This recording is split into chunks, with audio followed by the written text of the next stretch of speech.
haula wala quwwata illa billah, amma ba'd.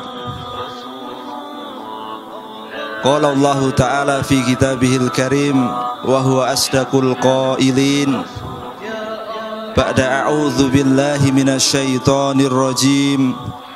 Bismillahirrahmanirrahim. Ya ayyuhalladzina amanu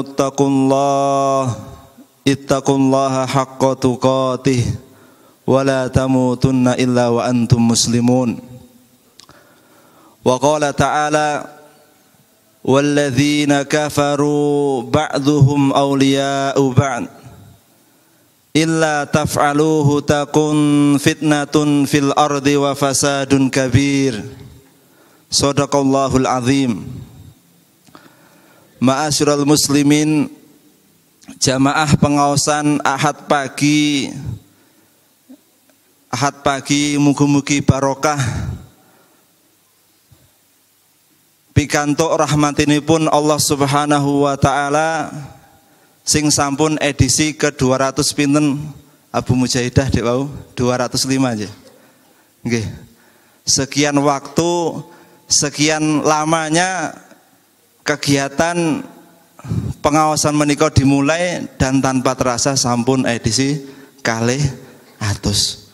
Mugi-mugi edisi niki mboten sampai 300, mboten sampai gangsal atus, tapi sampai bubare dunya menika. Allahumma amin. Jadi majelis-majelis ngeten niki sing dibutuhke adalah salah satunya adalah kepanggih kalih sederek-sederek. Karena ada pepatah niku mengatakan liqaul ikhwan zahabul ahzan. Jadi tumindak kepanggih kalih sederek-sederek menika menghilangkan apa Pak? Menghilangkan kesedihan. Tapi nek utang nggih mboten lunas ya Pak. Ibu-ibu. Nggih. Makanya Bapak-bapak niki kula minta izin menyampaikan pada kesempatan yang pagi berbarokah menika. Tadi disebutkan yang mengisi adalah Ustadz Anis Burhani. Niki senes Ustadz Anis Baswedan nggih. Karena niki lagi musim politik, lagi panas-panasnya. Lagi panas-panasnya merebut napa kursi kekuasaan. Sing sampun dicekel, sing sampun dipegang ini ku napa? Nek babakan kondisi ngeten iki adalah ayat yang mengatakan Allah Subhanahu wa taala berfirman, "Qulillahumma malikal mulk." Katakanlah wahai Muhammad, kekuasaan, kerajaan, singgasana, presiden, gubernur, bupati, camat, lurah, RT niku sing ngatur sinten? Allah Subhanahu wa taala. Meh di ewangi sak kuat-kuatinipun nek Allah mboten ngizinaken nggih mboten dados. Kata Allah mengatakan tu'til mulka man tasya. Jadi Allah maringi kekuasaan kepada sinten mawon sing dikehendaki. Wa tanzi'ul mulka mimman tasya, dan Allah akan lengserkan, Allah akan jatuhkan sinten mawon sing dikehendaki. Biyadikal khair. Kebaikan itu mutlak hak prerogatifipun sinten? Allah Subhanahu wa taala. Jadi maka kita berdoa mawon bagaimana menghadiri majelis ilmu, mendekat kepada Allah, sholat 5 waktu teng masjid. Nek enten diajak-ajak sedekah nggih, bersegera dalam sedekah walaupun niku nek diibaratkan ittaqun nara walau bisikki at-tamrah. Jadi bebaskanlah kita dari api neraka walaupun dengan setengah biji napa? Kurma. Biji kurma niku nggih mboten enten ajine. Tapi niku nek disedekahke nggih saged napa bebasaken sinten mawon saking api neraka. Maka selalu musabaqatul khairat, berlomba-lomba dalam kebaikan. Tentunya dengan caranya salah satunya adalah majelis ilmu. Makanya dalam sebuah hadis disebutkan ketika di akhir zaman menika napa yataqarabu az-zaman. Jadi waktu niku semakin terasa sempit. Waktu menika semakin pendek. Nggih napa mboten? Kok tiba-tiba bulan Muharram? Kok tiba-tiba bulan Rajab? Tiba-tiba bulan apa? Poso. Tiba-tiba Syawal. Tiba-tiba napa? Nek basa Jawa ini Dzulqa'dah napa, Pak? Dzulqaidah nggih. Selo. Nek Dzulhijjah napa? Besar. Besar niku bahasa Indonesia napa bahasa Jawa, Pak? Bapak Ibu-ibu. Kudune nek ngageme bahasa Jawa kudune napa? Bulan gede nggih. Senes Pasar Gede nggih. Nggih. Kok tiba-tiba sudah 60 tahun. Tiba-tiba sudah dipanggil kalih dumateng Allah Subhanahu wa taala. Makanya allazi khalaqal mauta wal hayata. Allah menika yang menciptakan apa? Hidup dulu napa kematian, Bapak-bapak, Ibu-ibu. Ternyata menciptakan hidup dulu. Allazi khalaqal mauta, menciptakan kematian dulu, Pak. Baru menciptakan al-hayata, kehidupan. Artinya pun apa? Berarti kehidupan yang dimaksudkan kehidupan sejati ini pun nimeka bukan kehidupan teng alam dunya. Jadi setelah urip teng dunya meninggal, urip melih nikulah kehidupan yang sejatinya, entah niku mlebet swarga napa mlebet napa wal iyadzubillah mlebet neraka. Insyaallah kula panjenengan sami pikantuk kartu sakti. Kartu sakti nipun napa? Salah satu kuncine swarga niku napa? Kalimatul la ilaha illallah. Makanya enten tiyang terakhir yang dikeluarkan dari neraka, kemudian kenapa dilebet kiteng neraka niku mboten gadah amal kesaenan napa-napa kecuali kalimatut tauhid, kecuali la ilaha illallah. Kemudian ketika dikeluarkan dari surga, pun diresiki dosa-dosanipun, kemudian minta didekatkan kepada pintu surga. Mintae nyuwune mboten apa dimlebetke, dicedhakke. Soalnya napa? Aromane swarga niku ambune mawon niku mboten saged diambung kecuali sekian puluh tahun perjalanan. Kemudian ketika dimasukkan ke surga yang tadi itu napa? Maka nikmat yang paling terbesar ketika dilebetkin swarga kok mboten cekap. Tesih nyuwun sing paling sae. Napa? Wujuhu yauma idzin nadhirah ila rabbiha nadhirah. Nikmat sing paling ageng menika napa? Adalah ketika kula panjenengan sami mugi-mugi saged mirsani Gusti Allah Azza wa Jalla. Makane napa? Amal kesaenan kuncine swarga niku napa? Kalimah la ilaha illallah. Ma'asyiral muslimin, bapak-bapak, ibu-ibu rahimani wa rahimakumullah. Tadi sampun kula aturaken salah satu ayat yang menceritakan tentang keadaan orang-orang kafir. Sinten? Keadaan orang-orang sing boten beriman. Keadaannya pripun? Mereka sesama mereka walladzina kafaru ba'duhum awliya'u ba'd. Sesama mereka saling tolong menolong. Lagi bangun tempat ibadah nggih tolong menolong. Memusuhi orang Islam nggih tolong menolong. Enten sing bakar Quran teng Eropa Swedia nggih tolong menolong. Nah enten sing bakar Quran teng Eropa, kemudian sing kafir-kafir walaupun produk dalam negeri nggih sami-sami nulungi. Jadi ikatan niku, ikatan persaudaraan niku senes ikatan karena ikatan darah, bukan karena ikatan sebuah kenegaraan, tapi ikatan dinul Islam. Ikatan la ilaha illallah Muhammadur Rasulullah. Ketika Allah menyebutkan orang-orang kafir niku kok tolong menolong bahu membahu, kemudian Allah memperingatkan kepada kula panjenengan sami napa?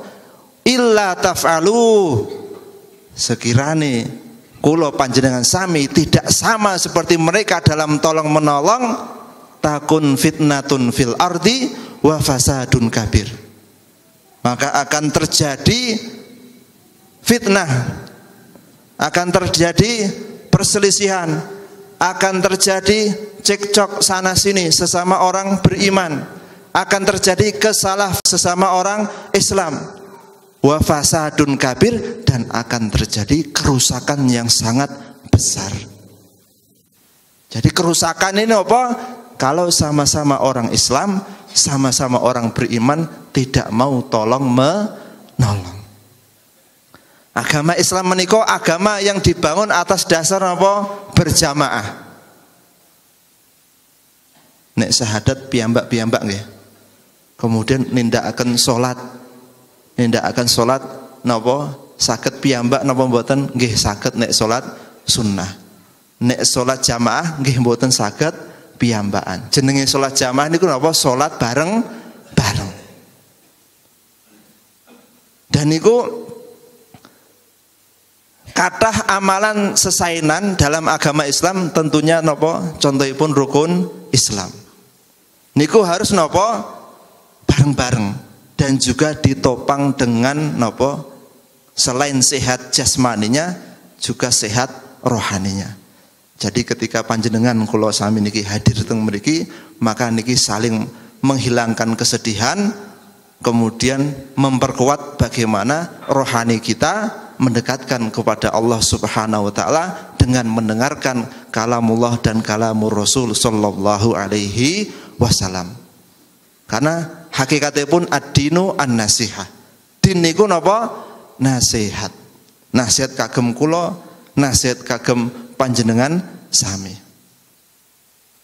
Ma'asyiral muslimin, jamaah pengawasan Ahad pagi, bapak-bapak, ibu-ibu, mas-mas, Mbak Yu, Mbah Kakung, Mbah Putri, Pak Gede, Pak Cilik, Bu Gede, Bu Cilik nggih, yang hadir pada kesempatan pagi barokah menika, maka amalan kesaenan nika banyak yang harus dilaksanakan secara berjamaah. Kemudian Allah Ta'ala berfirman, innamal mu'minuna ikhwah. Sesungguhnya orang beriman itu sesama orang beriman yang lainnya napa? Bersaudara. Kalau kisahaken ada dalam sebuah hadis. Hadis ini dawa panjang yang mengkisahkan tentang bagaimana sesama orang kafir niku napa saling tolong menolong. Dalam bangsa Bani Israel ada cerita seorang raja. Niki cerita dari seorang sahabat Sinan Ar-Rumi, sahabat yang bernama Sinan Ar-Rumi. Abu Sinan Ar-Rumi menceritakan bahwasanya pada zaman dahulu, pada zaman Bani Israel. Bani Israel, Israel niku artinya apa? Bapak-bapak, ibu-ibu. Il niku artinya Allah. Jadi Israel artinya Abdullah, hamba Allah. Ada Mikail, ada Jibril. Nah ini bertepatan dengan bulan apa niki? Bulan Asyura. Bulan Asyura tidak lepas daripada peristiwa yang besar. Peristiwa ini pun sinten? Nabi Musa alaihi assalam. Jenengan sampun nindakaken puasa Asyura, nopo Tasu'a, nopo satu hari setelahnya, itu tidak lepas daripada syukron lillah atas terselamatkannya sinten? Nabi Musa alaihi assalam. Kita kembali ke kisah tadi. Kisah menika ada seorang raja yang punya tukang sihir. Ternyata setiap raja niku rata-rata zaman dahulu, Pak. Ketoke kok mboten benten kali zaman sakniki nggih. Punya tukang ramalnya lah ngoten. Bagaimana nanti 2024 masih berkuasa atau tidak, nanti dengan segala ilmu-ilmu napa, Pak? Ilmu gaibnya, ilmu napa lah ngoten niku untuk mempertahankan kekuasaannya. Jadi bisa dibilang tukang sihir niki penasehat raja. Penasihat raja ini tukang sihir. Kemudian mengatakan kepada sang raja, wahai raja, iki umurku wis tua. Jadi kiriman anak kecil yang cerdas, anak kecil yang pinter, engkau tak ajari ilmu sihir. Supaya nanti kekuasaan ini berlanjut, intinya seperti itu. Ketika sudah didatangkan seorang ghulam, akhirnya yang ghulam ini diceritakan tidak disebutkan namanya, tapi ghulam niku anak laki-laki muda. Nek jenengan nanti sing sampun pakde gitu, nek niki ghulam, anak laki-laki yang masih muda untuk diajari napa ilmu sihir. Ketika dalam perjalanan setiap berangkat dari rumah ke tempat tukang sihir tadi, ternyata ngelewati seorang rahib. Rahib niku napa? Ahli ibadahnya orang Nasrani. Kalau akhbar itu ulamanya orang Yahudi. Makanya dalam Al-Qur'an ittakhadhu akhbarahum wa ruhbanahum. Ada akhbar, ada ruhban. Nek ruhban niku ahli ibadah sinten? Orang-orang Nasrani. Nek akhbar niku ulamanya orang Yahudi. Ternyata terkagum dengan apa yang disampaikan seorang rahib tadi. Sehingga setiap berangkat ke tukang sihir mesti mampir ke tempatnya siapa? Sang rahib tadi. Kemudian belajar ilmu tentang mengesahkan Allah Azza wa Jalla. Jadi tidak mempercayai sihirnya. Setiap datang belajar kok telat. Jadi telat mlebu kelas nih Pak.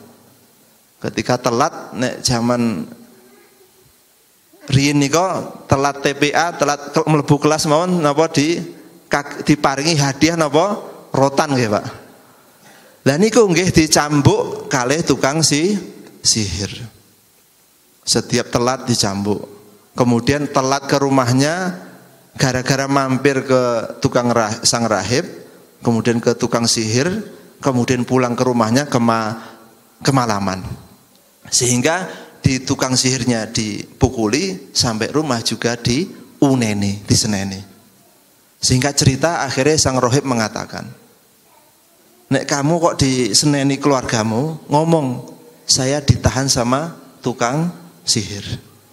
Nek dipukuli sama tukang sihir, ngomong aku ditahan keluargaku, isih ngiwangi mbok tua teng griya, isah-isah piring istilah yang ngoten lah. Nggih, nandangi kerjaan rumah tangga. Akhirnya ketika sudah pada saatnya, pas waktu pulang si ghulam tadi dari tukang sihir, kemudian melewati suatu jalan, ini kisah yang masyhur, mungkin sudah sering mendengar. Akhirnya mendapati nopo? Enten kewan sing ageng, Pak. Enten kewan sing ageng niki ternyata mengganggu jalan, dan ternyata hewan ini berbahaya. Singkat cerita akhirnya inilah saatnya sang ghulam tadi mengatakan, inilah saatnya saya membuktikan ilmu mana yang benar. Apakah ilmunya sang rahib atau ilmunya tukang sihir. Ternyata akhirnya dia mengambil batu, kemudian dilemparkannya sambil berucap, kalau memang ilmunya sang rahib benar, matikanlah hewan ini. Dibualang Pak. Intinya dilapi balang, tapi tentunya dengan izin Allah. Akhirnya hewan tadi mati. Akhirnya terbukti, semakin yakin, semakin tambah percaya bahwasanya ilmunya sang rahib tadi yang benar. Jadi untuk membedakan antara ilmunya sang rahib dengan si tukang sihir tadi, dengan melemparkan batu, kalau memang ilmunya sang rahib tadi benar, maka matikanlah hewan ini. Dan dengan izin Allah mati. Nek jenengan sing balang mati mau mboten, Pak? Apalagi balangnya napa? Balangnya ngagem kerikil. Tapi tentunya ini dengan izin Allah. Kemudian akhirnya si ghulam tadi kejadiannya diceritakan kepada rahib. Diceritakan kepada sang rahib, kemudian dikisahkan bahwasanya tadi di jalan seperti ini, seperti ini, seperti ini. Kemudian disampaikan, hati-hati ya ghulam, ilmumu wis dhuwur daripada ilmuku. Jadi ilmune murid luwih sakti daripada ilmu sang guru. Hati-hati. Semakin tinggi ilmunya, semakin tinggi keimanannya, kamu nanti akan diuji. Dan ujiannya bukan sepele, bisa jadi kamu akan dibunuh, dipateni. Engko nek digoleki wong akan disiksa, akan dibunuh, jangan menyebutkan jenengku. Ojo nyebut jenengku. Jangan menyebutkan nama saya. Wasiatnya siapa? Rahib. Kemudian ternyata anak muda tadi ternyata Allah izinkan bisa menyembuhkan penyakit, yaitu penyakit buta. Jadi kalau ada si buta dari gua hantu, niku mang dibetakke teng ghulam tadi. Insya Allah dengan izin Allah bisa disembuhkan. Dan ternyata ada orang dekatnya si raja mendengar kalau ternyata anak muda tadi sudah bisa menyembuhkan penyakit. Di antaranya penyakit buta dan juga penyakit baros. Baros niku penyakit kulit yang menempel pada seluruh tubuh. Setelah mendengarkan bagaimana kesaktian seorang pemuda tadi, kemudian datanglah orang dekatnya raja tadi dengan membawa hadiah yang cukup banyak, disebutkan dalam hadis tadi, bihadaya katsirah, dengan hadiah yang cukup banyak. Mungkin dibawain pisang sak tundun, dipetake loncang sak pikep nggih, dipecake wortel, dipetake napa mawon hasil pertaniannya napa mawon. Intinya dibawakan oleh-oleh yang cukup banyak. Kemudian minta untuk disembuhkan karena dia punya penyakit napa? Allah uji dengan penyakit buta. Singkat cerita, saya minta untuk disembuhkan.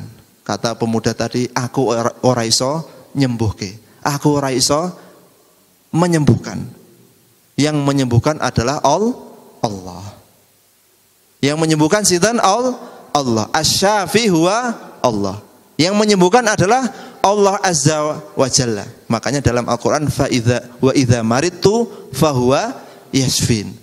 Ketika aku sakit, maka yang menyembuhkan bukan obat, bukan dokter, bukan spesialis saraf, bukan yang lain-lain sebagainya, tapi adalah Allah Azza wa Jalla.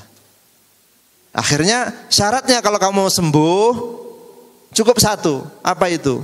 Kalau kamu mau beriman, mau percaya terhadap yang menyembuhkan yaitu Allah, maka dengan izin Allah kamu pasti akan disembuhkan. Ma'asyiral muslimin rahimani wa rahimakumullah. Ternyata akhirnya orang dekatnya raja tadi beriman kepada Allah, kemudian didoakan oleh sang pemuda tadi, dengan izin Allah, Allah sembuhkan. Jadi kalau ada sakit napa mawon, sing ngobati niku senes manusia. Niku hanya perantara, wasilah. Dokter, tolong selamatkan nyawa anak saya. Pak Galih, tolong selamatkan anak saya yang lagi sakit, misalkan seperti itu. Maka itu harus dibarengi dengan keyakinan asy-Syafi huwa Allah. Yang menyembuhkan adalah Allah Azza wa Jalla. Akhirnya singkat cerita sembuh. Setelah sembuh, kekonangan sama raja, ketahuan sama raja kalau dia ternyata berobat sama seseorang. Padahal raja tadi mengaku ana rabbukumul a'la, sebagaimana Fir'aun mengatakan saya adalah termasuk Tuhan yang paling tinggi, sebagaimana kemakinya, sebagaimana sombongnya Fir'aun. Kemudian ditanyakan kepada penasihat sang raja tadi, siapa yang menyembuhkan penyakitmu? Yang menyembuhkan adalah Tuhanku dan Tuhanmu. Rabbi wa rabbuka. Kemudian siapa Tuhanku dan Tuhanmu? Allah. Akhirnya kok berani-beraninya orang dekatnya malah tidak mau mengatakan, tidak mau mempercayai rajanya sebagai Tuhannya. Singkat cerita akhirnya nopo? Disiksa. Siapa? Nggak mau nyebut namanya yang menyembuhkan tadi. Akhir cerita disebutkan nama ghulam tadi, sang pemuda. Akhirnya Setelah disiksa cukup sadis, akhirnya disebut nama Ghulam. Ghulam ditangkap, dibawa ke istana raja. Ghulam juga begitu, disiksa. Akhirnya terpaksa nyebut rahib, sang pendeta tadi, seorang ahli ibadah dari agama Nasrani. Kemudian tiga-tiganya disiksa. Kemudian akhirnya apa? Yang orang dekatnya raja tadi dan tukang rahibnya diletakkan di pelepah, sebutkan nahal. Nahal itu pohon kurma, kemudian bahasanya itu kayak diikat, kemudian diletakkan di atas kepalanya itu adalah minsyar. Minsyar itu gergaji. Gergaji ini diletakkan di tengah mikro'uroksihi. Jadi kalau ada belahan rambut yang kalau mungkin masih muda kan rambutnya terbelah jadi dua ya. Di tengah-tengah itulah maka gergajinya diletakkan. Kemudian dipenggal, kemudian terbelah menjadi dua. Demi apa? Mempertahankan agamanya. Kemudian disuruh murtad juga, enggak mau. Sang rahibnya juga sama digergaji, terbelah menjadi dua. Tinggal satu orang yang belum dibunuh, yaitu siapa? Sang Ghulam tadi. Makanya Ghulam tadi pengennya raja itu menampakkan kekuasaannya supaya dibunuhnya ditaruh di tempat yang tinggi, biar merasakan kesiksaan yang sangat dahsyat, kemudian dibawa ke atas gunung. Ternyata ketika dibawa ke atas gunung, semua anak buahnya yang mengantarkan Ghulam tadi ternyata ittorobal jabal. Kemudian ternyata gunungnya Allah goncangkan, kemudian semuanya terjatuh ke jurang dan Ghulam dengan izin Allah selamatkan. Akhirnya kembali ke raja. Aku isi hurip, saya masih hidup. Kemudian kok rajanya jengkel. Akhirnya dikirim pasukan, kemudian diantarkan ke tengah laut. Sampai tengah laut ketika naik kapal ternyata kapalnya Allah goncangkan dengan izin Allah Subhanahu wa taala, semuanya meninggal kecuali Ghulam, anak pemuda yang tadi. Datang kembali kepada raja. Aku isi hurip. Kemudian apa?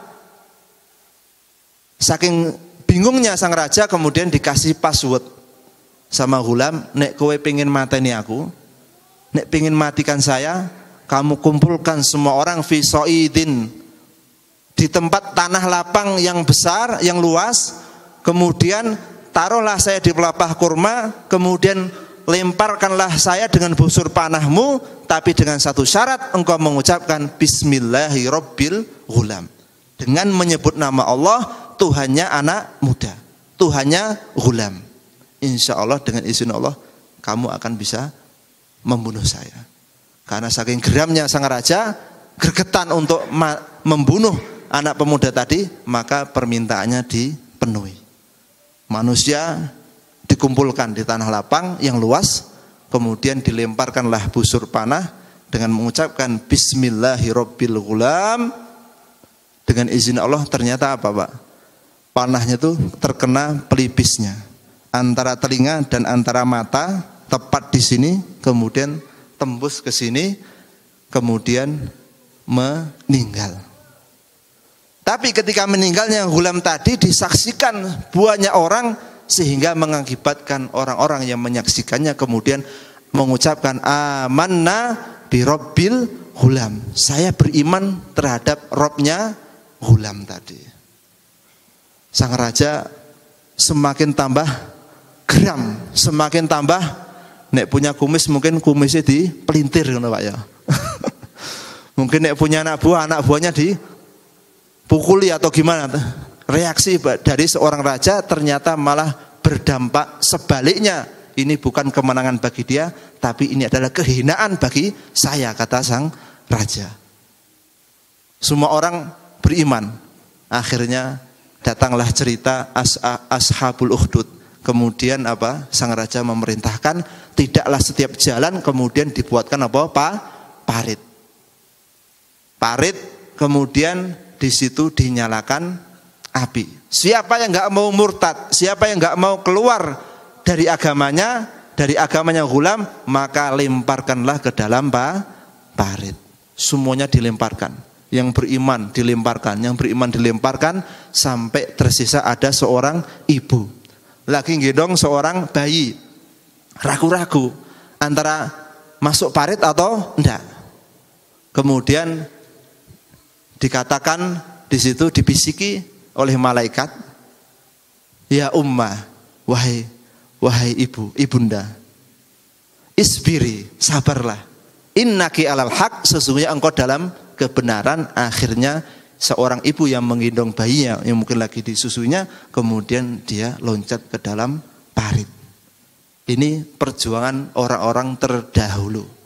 Jadi ujian yang kula alami, yang jenengan alami niku tidak sampai mengorbankan nyawa.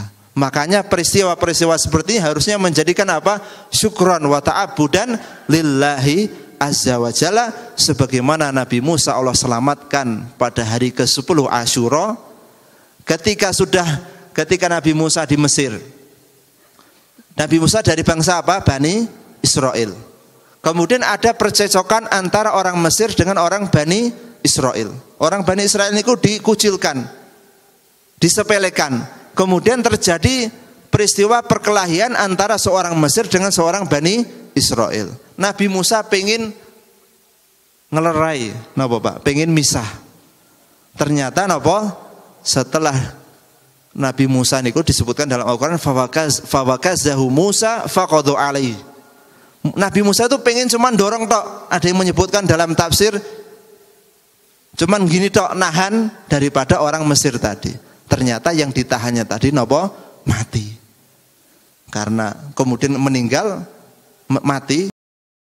Nabi Musa mengatakan qala hadza min amali syaitan. Ini termasuk daripada perbuatan setan. Nabi Musa bertobat kepada Allah Azza wa Jalla, tapi Fir'aun mendengar cerita Musa membunuh orang Mesir, kemudian akhirnya Nabi Musa keluar dari Mesir menuju Madian, menuju Palestina, kemudian berjumpalah dengan dua orang putri yang punya bapak orang sampun sepuh, dan singkat cerita membantu ngangkat air.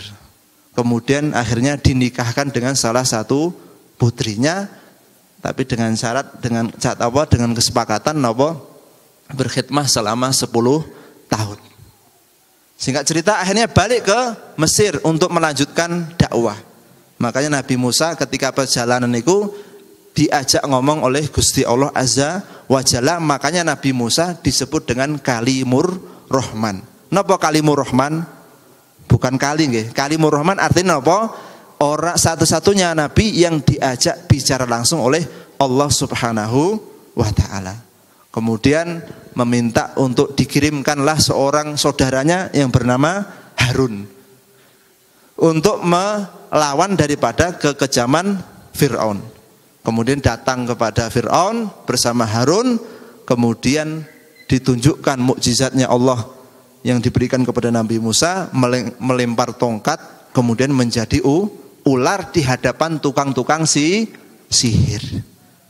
Jadi ceritanya niku napa? Orang kafir niku tukang sihir ora trimo nek misalkan ilmu kekufurannya, ilmu nerakane pun mboten diajarke.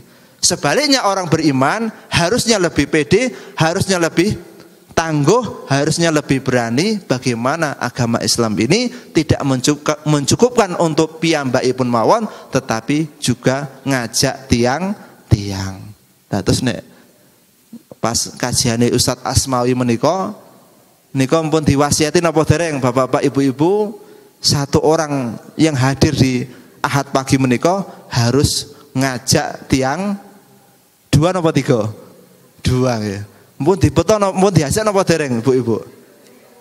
Walaupun putrine sinten mawon, Mbah Kakung, Mbah Putri diajak mawon. Jadi nggih. Ceritanya tadi ketika Nabi Musa berhadapan dengan tukang sihir, kemudian sang tukang sihirnya mengatakan, ini bukan sihir biasa. Nek neng ilmune sihir iki ora masuk. Kok ada tongkat menjadi napa? Ular. Tongkat menjadi benda yang hewan hidup, itu bukan ilmunya tukang sihir. Ini bukan sesuatu yang biasa, ini pasti sesuatu yang luar biasa. Makanya dengan sesuatu yang luar biasa, tukang sihir tadi semuanya fajama'as saharah. Ketika tukang sihir dikumpulkan, kemudian mereka mengatakan amanna bi Rabbi Haruna wa Musa. Kami beriman terhadap Robnya Musa dan Robnya Harun. Makanya Ibnu Abbas radhiyallahu anhu mensifati daripada tukang sihir niku napa? Saharoh fajaroh fis sobahi saharoh fajaroh wa fil masai syuhada baroroh. Jadi tukang sihir itu pas waktu pagi harinya orang yang fajaroh, penjahat. Penjahat niku napa? Tidak beriman kepada Robnya Musa. Ora percaya, niku penjahat. Kemudian sorenya mati syahid.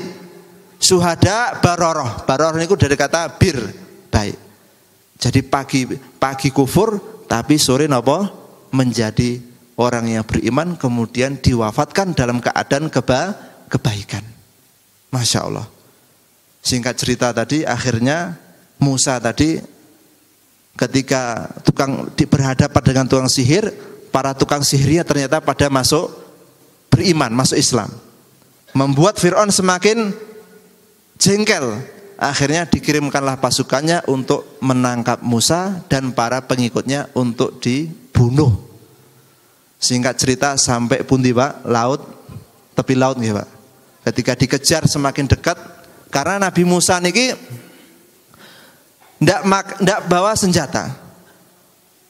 Akhirnya apa? Ketika dalam kondisi terjepit seperti itu, kemudian para sahabatnya mengatakan, inna lamudrakun, wahai Musa, kita akan ditangkap. Nah, idrok itu artinya ditangkap, bukan sekedar ditangkap ya nanti akan dipukuli, bahkan bisa jadi dibunuh. Kemudian apa? Kemudian jawabannya Musa apa? Kalla, sekali-kali apa? Tidak seperti itu. Itu ilmunya Fir'aun betul. Nek wis ketangkap akan dicekel, dipateni. Boten. Kalla inna ma'iya rabbi sayahdin. Sesungguhnya bersamaku ada Tuhanku yang akan memberikan petunjuk, memberikan hidayah.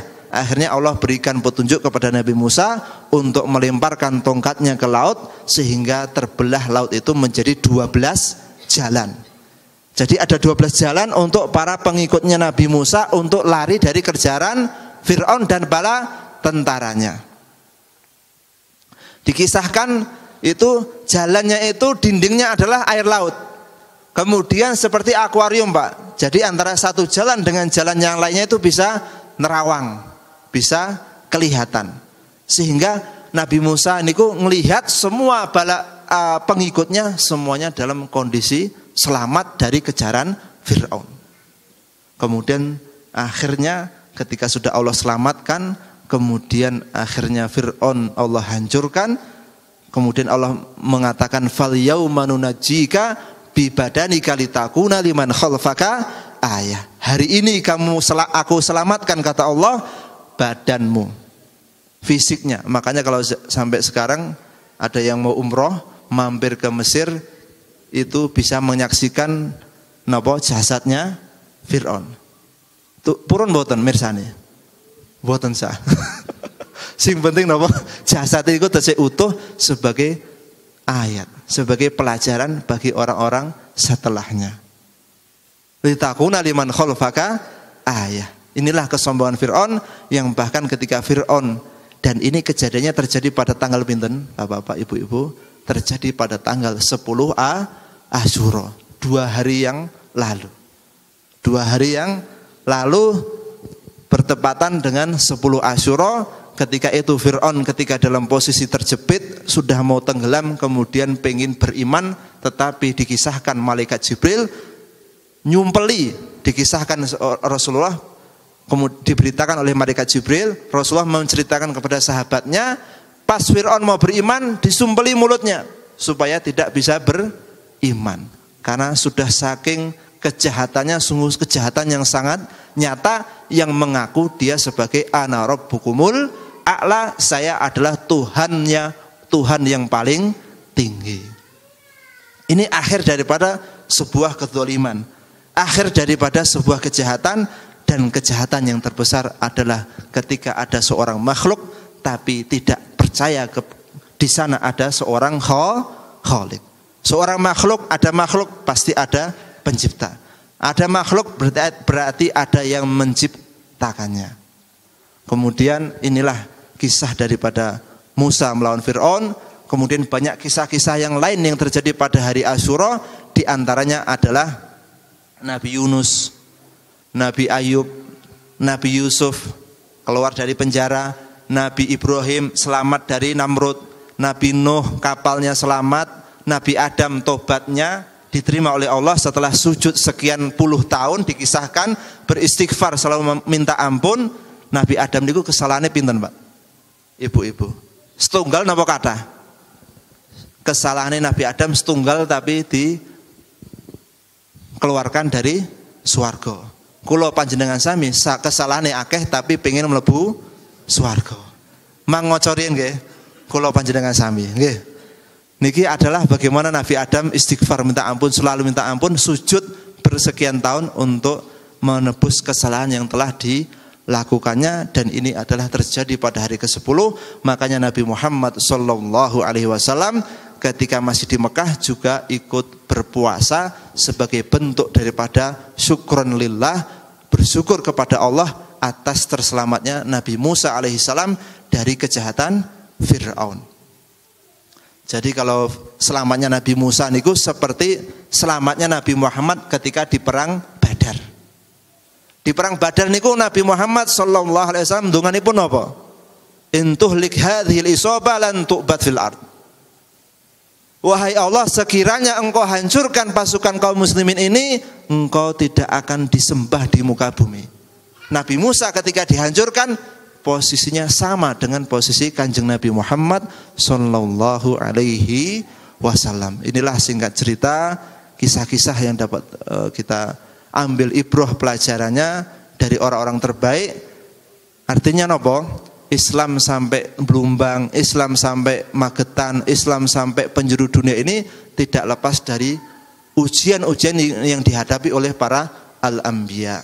Makanya semakin tinggi keimanan, semakin tinggi ujian yang dihadapinya. Semoga Allah menjadikan kula panjenengan sami termasuk orang-orang yang saged sabar menghadapi dalam ujian musibah dalam kehidupan dunia ini, dan semoga Allah wafatkan dalam keadaan husnul khotimah. Allahumma amin. Niki sampun jam 7. Nyuwun pangampunten kalaupun ada tutur kata yang kurang pas, mohon dimaafkan. Kurang lebihnya kami mohon maaf. Aku qouli hadza wa astaghfirullah li wa lakum. Tsumma assalamu alaikum warahmatullahi wabarakatuh.